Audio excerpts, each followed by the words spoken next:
if you owned a portfolio of 10 stocks and 5 of them doubled in a short time period, would it make sense to actively manage the portfolio and take profits in the 5 that had doubled and redeploy the proceeds into your positions into the ones that had not moved higher, where presumably more upside exists and the odds are more dramatically stacked in your favor? Or would you favor the strategy of sitting on your hands in the name of long-term investing?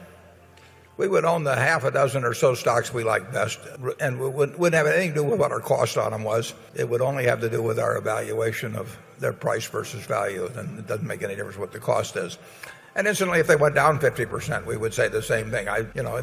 Using your illustration, I don't know whether that fund has actually had something that went up or went down, but the cost basis doesn't have anything to do with the fund. When Charlie and I ran funds, we didn't worry about whether something was up or down.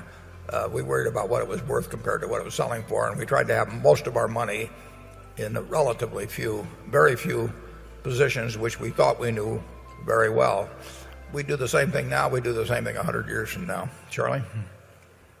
Yes, he's tactfully suggesting that you adopt a different way of thinking. No.